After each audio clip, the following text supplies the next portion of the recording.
지난 이틀 전 신문에 이런 기사가 났습니다. 우리나라 국민의 거의 50%가 이 화병에 걸려 있다고. 우리나라 국민의 거의 50%가 진짜 화병에 걸려 있을 정도로 우리 한국 사람들이 지금요, 이 정신적으로 굉장히 이 피폐하대요. 이건 무슨 특정 계층만이 아니라 어른들도 그렇고. 근데 저도 그게 이해가 가더라고요. 저도 이게 요즘 이제 뭐 저는 그 정치적 상황을 보면은 그냥 어떤 때는 그냥 막 속에서 갑자기 막 이 화가 확 나면서 또 무기력하면서 그러면서 또 체념하게 되고 그러면서 또 한편으로 이걸 확 이런 생각도 들고 이제 그래요. 그러니까 이제 우리나라의 거의 성인 그 비율이 거의 50% 넘게 이제 우울증이나 화병 이런 게 굉장히 심하다 그럽니다. 우리가 이제 우리 기독교인들이 두 가지를 알아야 됩니다. 첫째는 기독교인들이 두 가지를 꼭 알아야 돼요. 첫째는 우리 인간의 개인에 대해서 잘 알아야 돼요. 그래서 성경은 여기에 대해서 또 얘기해 주고 있고, 두 번째는 우리가 살고 있는 이 세상에 대해서도 잘 알아야 돼요. 근데 대체로 이제 우리 한국 교회는 개인에 대해서는 많은 얘기를 해줘요. 개인에 대해서 영적인 거나 이런 걸 얘기하지만 이 세상에 대해서는 그게 우리하고 뭔 상관이야. 이런 그 입장을 많이 취해. 그러다 보니까 뭔가 모르게 이게 뭔가 이게 왜 그러지 하는 그 부분에 있어서 의문점을 해결하지 못하는 경우가 많이 있습니다. 그래서 지금 오늘 제가 이제 하려고 하는 이 강의 주제는 결국은 우리가 살고 있는 이 세상, 우리가 지금 여기서 살고 있잖아요. 그러면은 우리는 누구나 할 것 없이 어린아이든 청소년이든 학생이든 청년이든 장년이든 뭐 강남에 사는 사람이든 저 시골에 사는 사람이든 도시에 사는 사람이든 어떤 영향을 계속 받는 것, 계속 이 대한민국이라고 하는 이 솥이 그걸 큰 솥이라고 여겨봐요. 이 대한민국이라고 하는 큰 솥이 그 안에 있는 5천만이나 넘는 사람들이 그 솥의 어떤 상태 때문에 아까 얘기했지만 많은 사람들이 뭔가 모르게 막 우라통이 터지고 불만족스럽고 왜 이런지 뭐가 이래 막 이런 것들이 거기서 막 그냥 부글부글 끓는 거예요. 이걸 이제 하나의 우리가 이제 사회적 그 현상 중에 하나인데 우리는 이 부분에 있어서 기독교인들이 이거를 그냥 마냥 신앙적 관점에서만 이렇게 보지 말고 물론 넓은 틀에서는 신앙적 관점으로 보긴 하겠지만 좀 더 구조적인 틀도 우리가 봐야 돼요. 왜? 이걸 봐야 좀 더 우리가 이 세상이나 우리 자신에 대해서도 잘 이해할 수가 있는 거예요. 그래서 무엇보다도 첫째, 지금은 사람들이 확실히 아날로그하고는 이제 결별된 시대예요.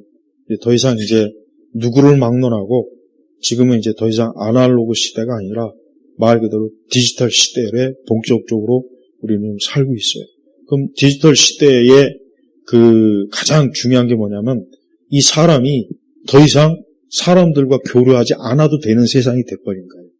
아날로그는 우리 여기서 그래도 제 나이 때나 그 비슷한 또래는 아날로그 시대를 알 거예요. 예를 들면 휴대폰 없던 때, 그다음에 컴퓨터 없었던 때.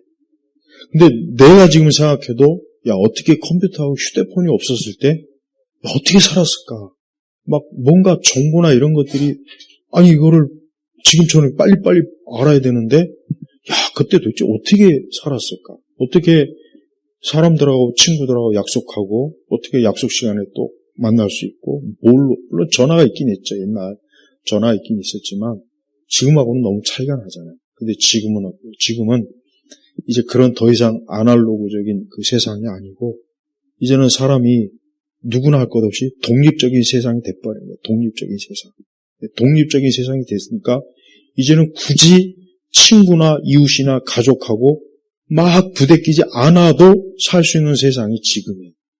왜? 우리에게 휴대폰이 있죠. 휴대폰 하나만 가지고 있으면 거의 모든 일을 처리할 수 있어요. 모든 것.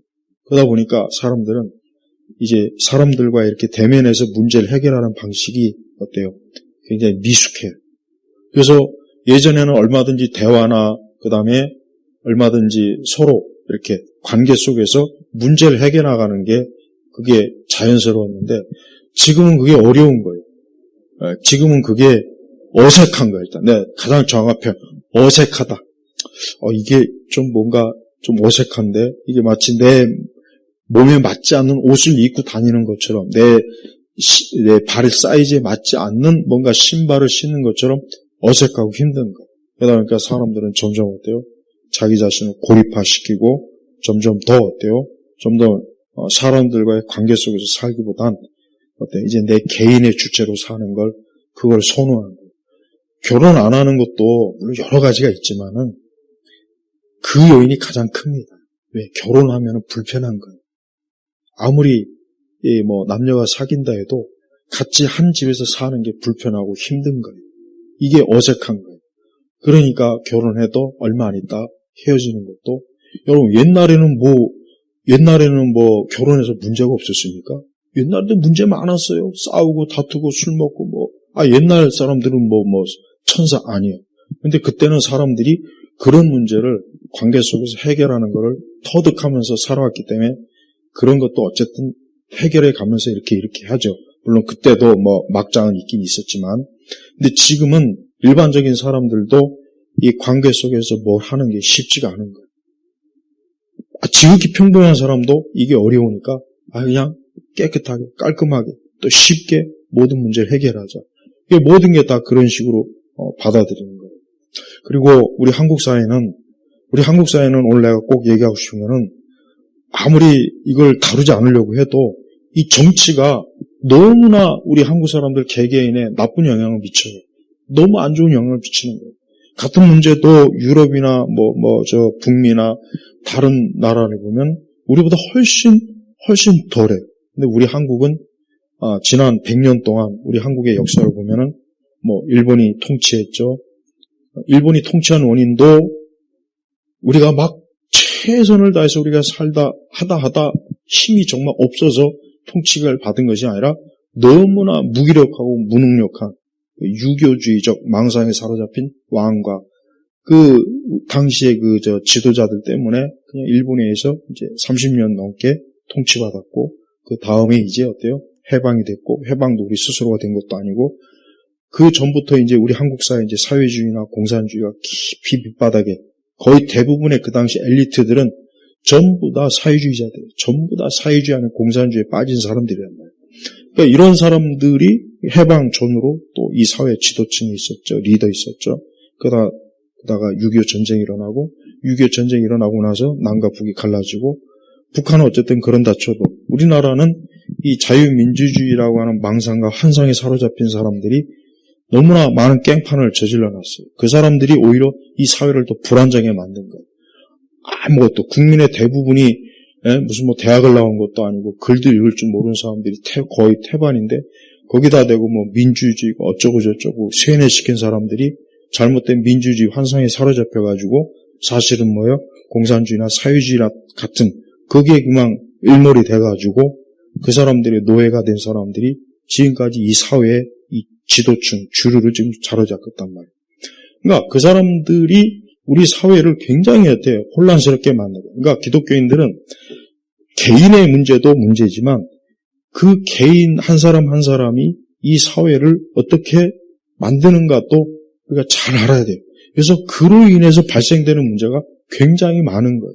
그러니까 예를 들면 우리나라가 만약에 더 제대로 생각하고 제대로 알고 있는 사람이 대통령이 되고 국회의원이 되면 지금 우리 한국 사회 아까 얘기했지만 국민의 50%는 넘게 이런 우울증이라고 했잖아요.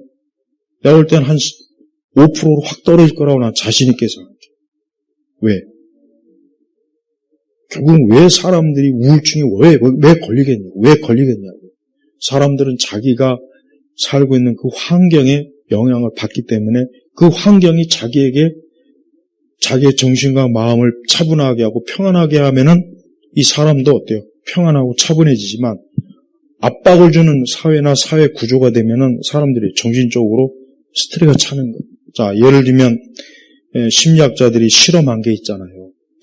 넓은 공간에 쥐 두세 마리를 키우면 그 두세 마리는 잘 발육하고 잘 성장하고 스트레스도 안 받고 병도 안 걸리고 잘 자라는데 이 좁은 공간에 쥐 100마리를 집어넣으니까 조금 지나니까 쥐한테도 스트레스 때문에 암이 생기고 많은 질병으로 죽어나가고 서로 싸우다 죽어나가고 그런다고 그래요.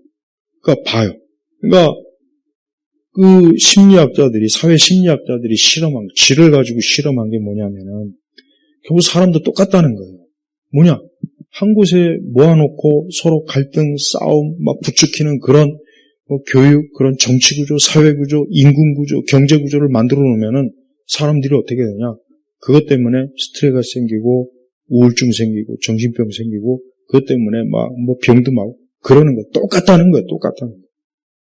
그래서 우리 기독교인들은 우리가 이 다음에, 물론 천국에 가서 영생을 누리는 것도 좋은데, 그것도 좋아요. 그거 당연한 거예요. 그건 가장 중요한 가치예요.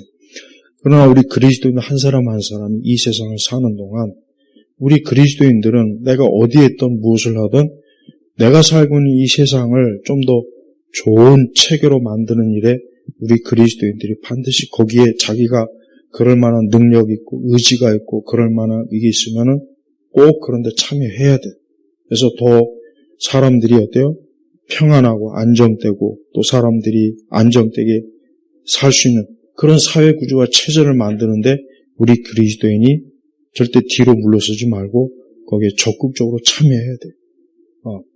저 핀란드인가 어디에가 제가 아까 잠깐 오해 때 얘기했지만은 한국 K-드라마가 청소년들이나 이 아들한테 굉장히 정신적으로 불안정한 그 가치관을 심어주기 때문에 그걸 막아야 된다. 막 그런 식으로 공론을 할 정도로 우리 한국 사회는 사람들이 어때요? 사람들이 서로 막 극도의 경쟁을 할 수 있는 그 구조로 딱 짜맞춰지고 그렇게 안 해도 살 수 있는데 그렇게 짜맞춰지고 그 다음에 이 좌파나 이 정치 지도자들이 항상 이 국민들을 어때요?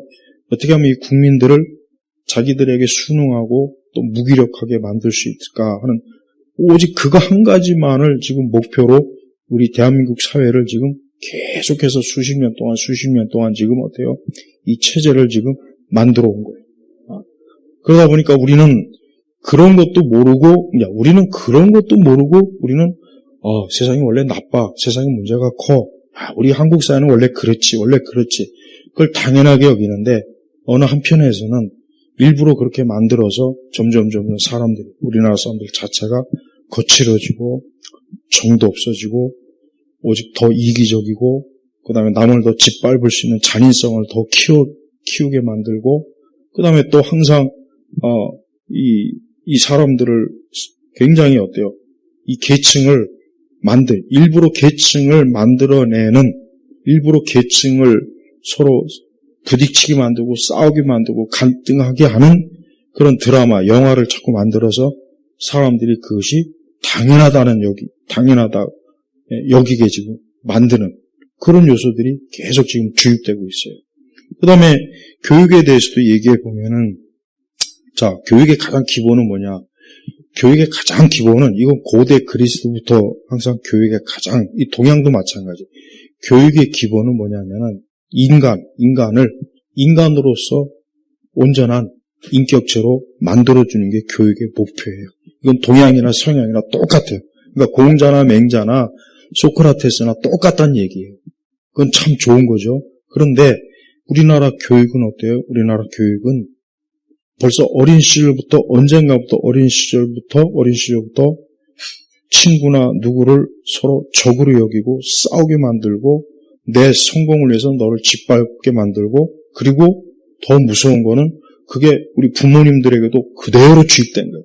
그러니까 부모님들도 자기 아이를 성공시키기 위해서는 절대 자기 아이보다 더 좀 경쟁 상대나 좀 나은 이런 친구들하고 있어서 관계도 철저하게 이익 계산으로 하도록 그렇게 아이들을 그렇게 훈련시키는 거예요. 그렇게 만들어 버렸어요. 그 다음에 이제 학교 자체가 나는 이제 국민학교라고 할게요. 제가 다닐 국민학교나 중고등학교 때는 말 그대로 학교는 가서 물론 공부도 하지만 친구들하고 가서 막 놀고 선생님들이 좀 엄하긴 했지만 그 선생님들도 아이들한테 기본적으로 고등학교 때라도 수업 시간에 중간중간에 어떤 인간에 대해서, 사람은 이래야 된다, 이제 그런 것들 괜히 많이 했단 말이에요. 그런 걸 많이 듣고 자랐어요. 그러다 보니까 나도 모르는 사이에 그 시기를 거치고 나면은 사회에 나와서는 어때요? 어떤 기본적인 건 알겠더라고요. 기본적인 것은 알면서 이제 이 사회생활을, 이 성인을 이제 들었는데, 지금은 이 아이들이 20살이 돼서 성인기에 딱 접어들어도 이 아이가 자기가 기본적으로 뭘 해야 되는지를 전혀 배우지 못하고, 오직 배운 건 뭐냐? 수능, 입시, 그 점수 따는 거, 그것만 배운 거. 학원에 갔어도, 학교에 갔어도. 그리고 선생님들도 절대 아이들한테, 쉽게 얘기하면 도덕 교훈적 이런 얘기는 거의 안 해요. 그런 얘기를 안 해요. 그런 거 해봐야 아이들이 알아듣지도 못하고, 아이들이 받아들이지 못하고, 오히려 그런 거 얘기하면 나중에 민원 들어와서 선생님이 가르치거나 안 가르치고 쓸데없이 잔소리나 한다. 그런 얘기나 듣는다. 그러니까 선생님들도 그런 거 아예 취급을 안 하는 거예요. 그러니까 교육의 가장 기본, 인간의 기본을 잡아주는 거를 이 학교 교육에서 안 해주니까 그 아이들이 점점 더 어때요? 점점 더 그냥 하나의 점수, 자기가 이 다음에 어느 학교를 가고 어떻게 취업을 하고 여기에만 딱 초점을 둔 이 교육 방식이 결국은 아이들을 어때요? 아이들의 다른 인격체를 싹 다 어때요? 무너뜨려 버리는 거예요. 그러다 보니까 아이들은 점점 어때요? 자기 자신을 좀 더 이 세상에서 어떻게 하면 살아남을까 하는 그 생존 전략에만 이 아이들이 벌써 어릴 때부터 거기에 이제 특성화된 거예요. 근데 예전 아이들은 내 때 얘기하면 좀 그렇지만 그런 거 거의 없어요. 심지어 여러분 학교에서 시험 치다가 공부 좀 잘하는 애들이 못하는 애들을 보여주는 것도 그냥 다반사였어요. 그때 나 때는 보여줘도 그냥 그래 봐. 물론 그게 좋다는 건 아닌데 그런 거를 아무렇지도 않게 했던 시기란 말이에요. 그러니까 서로 어떤 인간 간에 사는 관계를 기계적으로 막 빡빡하게 그런 세대가 아니었다는 얘기예요. 내 얘기는. 근데 지금은 그건 꿈도 꿀 수 없는 얘기죠. 또한 우리 한국 사회는 점점 더 어때요? 인간이 가지고 있는 인간의 좋은 감성과 좋은 분위기와 좋은 정신을 파괴시키는 방향으로 자꾸 가요. 자꾸 파괴시키는 그런 요소들이 우리 사회에 자꾸 도입이 돼요. 그래서 서로 간에 엄격하게 감시하고 서로 간에 서로 간에 극한 비평을 하게 만들고 서로 간에 대립하게 만들고 서로 간에 투쟁하게 만들고 이런 것들이 회사부터 시작해가지고 모든 영역으로 자꾸 파고 들어오다 보니까 이 사람들은 어때요? 결국은 자기가 살아야 되는 그 생존 영역으로 자꾸 몰리니까 그러니까 이제 더 이상 동료나 이웃이나 가까운 누구도 이게 진짜 인간적으로 가깝다기보단 잠재적 경제, 잠재적 나를 죽일지도 모르는 어떤 적 이렇게 여기는 거예요. 그러니까 진짜 전쟁터가 돼버린 거예요. 진짜 전쟁터가 돼버린 거예요. 근데 이게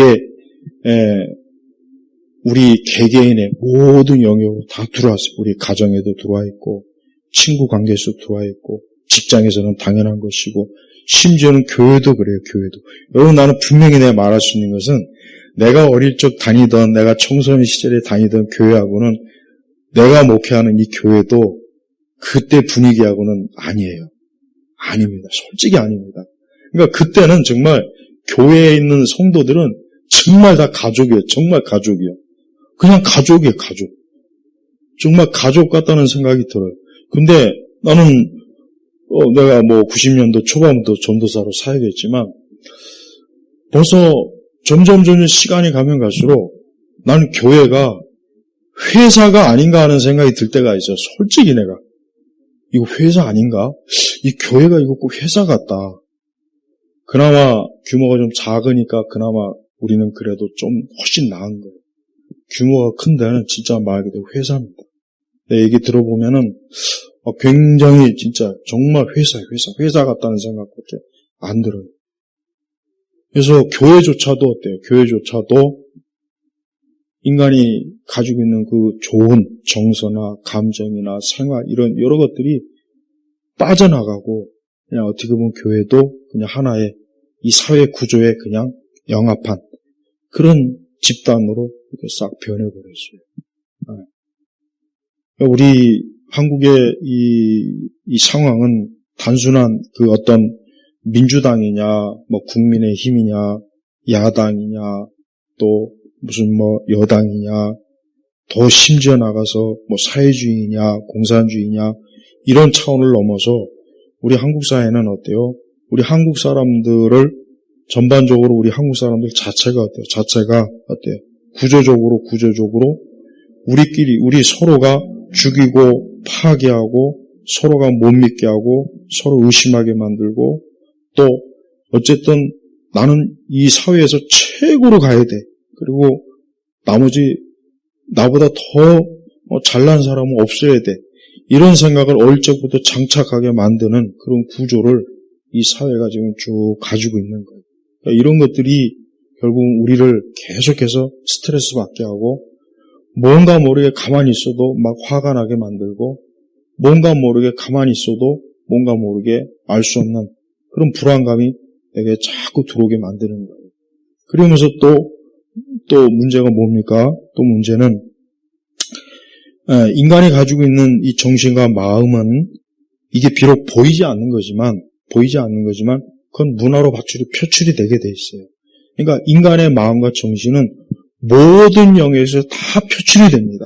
그림을 통해서, 노래를 통해서, 스포츠를 통해서, 국회를 통해서, 법을 통해서, 사회의 어떤 제도와 규칙을 통해서, 국가의 어떤 정책을 통해서 다 드러나게 돼 있어요. 그러니까 우리가 알아야 될 것은 이 사회나 이 구조가 이렇게 된 것은 결국 우리의 마음과 정신이 그만큼 어때요? 많이 무너지고 더 이상 우리 스스로가 어때요? 우리 스스로가 이런 것들을 감당할 수 없을 만큼 엄청난 압박이 들어와서 계속해서 무너지게 만드는 거예요. 그래서 우리 그리스도인들은 이러한 세상의 현실을 우리가 냉정하게 파악해야 돼요. 그래서 우리 그리스도인들은 절대 꿈꾸는 사람이 되어서도 안 되고 어떤 보이지 않는 막연한 망상을 가지고도 안 되고 이 세상이 가면 갈수록 점점 더 성경에 나온 대로 말세가 되면 사람들이 사나워지고 뭐해지고 그런 말씀이 쭉 나와 있잖아요. 그 말씀대로 그대로 이루어지고 있는 세상이 되는구나. 정말 그 말씀, 성경 말씀 그대로 지금 하나하나 안 이루어진 것이 없이 되고 있는구나. 현실을 우리가 자각을 해야 돼. 그 상태에서 우리가 살아가야 돼. 그러지 않고 우리가 만약에 꿈꾸는 자로 살아간다면 우리 자신부터 지쳐갖고 힘들어서 나가 떨어질 수밖에 없어요. 그래서 우리는 하나님께서 우리 사람에게 가장 중요한 게 뭡니까? 우리 예수님께서 성경의 가르침을 딱 두 종로 요약해 줬죠. 첫째 뭡니까? 하나님을 사랑하고 내 이웃을 내 몸같이 사랑하라. 딱 요거예요. 요게 하나님께서 신구약 전체 핵심 요약이라고 묻는 바리새인들에게 딱 가르쳐줬어요. 그런데 지금 요 세상은 하나님을 사랑하지 않고 내 이웃도 사랑하지 말라. 딱 요겁니다. 정치도, 경제도, 문화도, 교육도, 정신도, 마음도 모든 게 절대 너희들은 하나님 사랑하지도 말고 내 이웃을 내 몸같이 사랑하지도 말라. 딱 여기에 초점을 둔 거예요. 여기에 초점을 둔 이 대한민국, 여기에 초점을 둔 정치구조, 사회구조, 문화구조, 여기에 초점을 둔 우리 각 사람의 태도. 그러니까 우리는 이런 걸 볼 때, 예수님께서 가장 강조하신 그 두 가지를 부정하는 세대에 지금 내가 살고 있구나. 지금 내가 살고 있는 거예요. 그래서 우리는 이 두 가지를 적어도 우리 그리스도인들만큼은 순종하려고 따르려고 애를 써야 돼요. 그래서 우리가 지금 살고 있는 현 세대가 하나님 사랑하지도 않고 내 이웃을 내 몸같이 사랑하지 않지만 그러나 우리 그리스도인들은 하나님을 사랑하는 것과 내 이웃을 내 몸과 같이 사랑하는 것을 우리 자신은 순종하고 따라야 돼요. 물론 그게 제가 지금 쉽다고 할 수도 없어요. 저도 그거 쉽다고 할 수가 없겠더라고요. 어려워요. 힘들어요. 굉장한 많은 말로 다 할 수 없는 거침들이 많지만 그리스도인의 기본은 예수님 말씀대로 하나님 사랑하고 이웃 사랑하는 게 가장 근본적인 이 인간이 가지고 있어야 될 토대예요.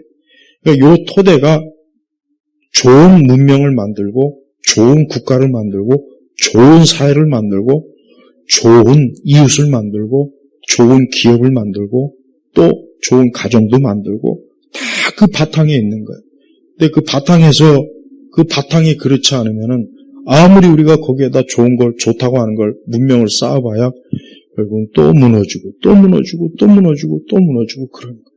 그래서 우리가 매사에 매번마다 우리가 살아갈 때 우리가 살고 있는 이 지금 현 대한민국의 이 상황은 우리 그리스도인이 살기 정말 어렵고 힘든 사회이고 앞으로 이 사회가 펼쳐놓은 그런 것들이 내 개인에게 계속 영향을 줄 것이고 또 내 이웃에게도 영향을 줄 것이고 우리 교회도 영향을 줄 것이고 우리 각 사람에게 다 영향을 줄 거란 말이에요.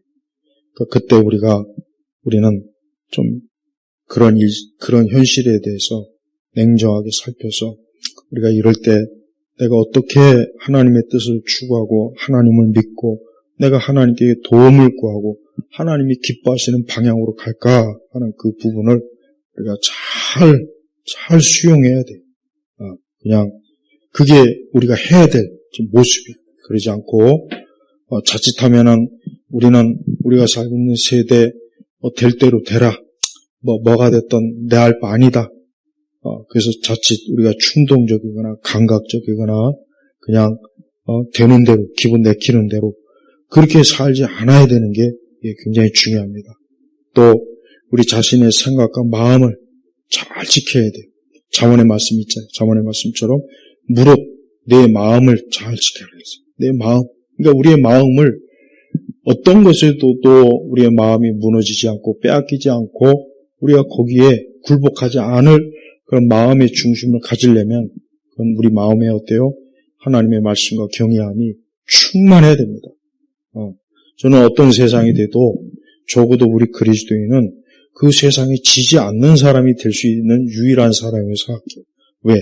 만약에 그렇지 않다면 결국은 기독교도 별거 없는 거예요. 하나님 같은 것도 존재하지 않다고 나는 생각해요. 만약에 그렇다면. 근데 우리는 하나님이 계시고 하나님 말씀이 있고 살아계신 하나님의 능력이 있어요. 그렇기 때문에 우리는 어느 시대에도 절대 그 시대에 굴복하거나 무너지는 사람이 아니라 우리는 그 시대에도 여전히 하나님의 사람으로서 하나님의 백성으로서 우리는 살아갈 수 있고 살아야 하는 그런 사람인 거예요. 그래서 성도들은 자기 시대에 무너지지 말고 자기 시대에 굴복하지 말고 그 시대에 역행하는 하나님 말씀을 통해서 역행하는 자로서 우리가 살기를 힘써야지. 그렇지 않으면 그냥 순응해. 세상이 이러니까 어쩔 수 없지. 세대가 이러는데 어떻게 하겠어? 요즘 다 그렇게 하는 거야. 그럴 수밖에 없어. 이런 식으로 가면은 그건 그냥 다 앞으로 더 볼 게 뭐가 있겠어요. 그냥 표면적으로만 교회만 다닐 뿐이지. 나머지는 다 세상에 뺏겨가지고 무기력한 상태로 그냥 그러니까 그럴 인생이 되지 않기 위해서라도 우리가 살고 있는 이 세상을 좀 더 우리 그리스도인들은 책임을 가지고 좀 더 우리 인생들이 살기 좋은 영역으로 만들기를 힘쓰는 사람이 돼야 돼요. 아마도 이제 조금 여러분들 다 아시다시피 이제 우리나라의 그 상황이 안 좋다는 건 여러분 아시죠? 어떤 사람은 이 상황이 뭐가 문제냐, 너무 좋은데 그렇게 생각하는 데 있겠지만 저나 우리 교회 성도들은 그렇지 아니라고 제가 알고 있으니까 얘기하는 거지만 혹시라도 앞으로 더 세상이 우리가 살고 있는 이 사회나 국가가 더 치명적으로 안 좋아진다고 해도 우리 그리스도인들이 거기에서 너무 낙심하지도 말고 거기에 너무 패배감에 젖을 필요도 없고 결국은 하나님이 세상을 통치하시고 이 사회와 국가를 통치하는 거예요. 궁극적으로. 그러니까 우리는 현실적으로 하나님께서 원하시는 대로 됐다. 그렇게 여기면 돼요. 그러니까 내가 원치 않는 세상이 돼도 하나님 원하시는 대로 됐다. 그러면서도 우리는 거기에서 항상 하나님 중심으로 살기를 힘써야 되고 교회도 그래야 됩니다. 그럴 때 우리 성도들이 든든히 우리가 살 수가 있는 거예요. 그리고 매번 매사 항상 우리 성도들은 우리끼리만 있는 것이 아니고 하나님이 함께 하시면서 하나님은 우리와 늘 소통하시고 늘 우리와 교제하시는 그런 분이라는 것. 그 한 가지만 잘 명심하고 있다면 우리가 항상 어떠한 일에 있어서 매이거나 놓치거나 무너지지 않을 거라고 저는 생각합니다. 그래서 성도들은 이 땅을 살면서 이 세상의 주변에서 주는 모든 나쁜 영향이나 그런 것들이 내게 들어오지 못하게 정말 최선을 다해서 힘써야 돼요. 그럴 때 우리는 하나님의 사람으로서 살아남을 수가 있습니다. 아무쪼록 오늘 이 내용을 좀 더 제가 좀 세밀하게 디테일하게 좀 더 하고 싶은데 그거는 좀 더 계속 앞으로 시간이 나면 계속 할 수 있을 거고 하여튼 우리 세상과 이 사회가 우리에게 미치는 다양한 압력에 우리가 굴복하거나 거기에 무너지지 말고 그리스도인으로서 정체성을 최선을 다해서 지키려고 애를 쓰는 게 그게 바로 믿음의 싸움입니다. 그게 바로 믿음의 싸움에서 또 중요한 거예요. 우리 개인적인 신앙을 지키기 위해서 믿음의 싸움도 중요하지만 우리 사회나 이 세대가 우리에게 주는 압력에 대해서 저항하는 것도 그것도 믿음의 싸움이에요. 그러니까 교회가 그런 믿음의 싸움은 우리 한국교회가 가르치질 않아요. 못했어요. 그러다 보니까 이제 점점 상황은 나빠지는데 교회는 전혀 그런 걸 인식 못하고 왜 이러지 자꾸 의문표만 들어가는 거죠. 왜? 이 사회와 세상이 엄청난 악영향에 빠져 있는데 교회가 그거를 인식을 일부러 안 하는 건지 못 하는 건지 무지한 건지 셋 중에 하나니까 그러니까 우리는 그렇지 말고 우리 개인과 이 사회와 세상을 잘 분별해서 우리가 그런 일에 있어서 그리스도인으로서 우리의 정체성을 잘 지켜나가길 바랍니다. 기도하겠습니다. 하나님 아버지 감사합니다. 오늘 기독교 세계관을 통해서 우리의 삶의 주변 여러 영역들이 특히 정치나 사회나 이런 교육이나 이런 것들이 우리에게 미치는 것들을 잘 이해함으로 우리가 뱀처럼 특히 지혜롭게 살 수 있게 하시고 비둘기처럼 순결하게 살 수 있도록 저희를 도와주시옵소서. 감사드리며 우리 주 예수 그리스도의 이름으로 기도 올렸습니다. 아멘.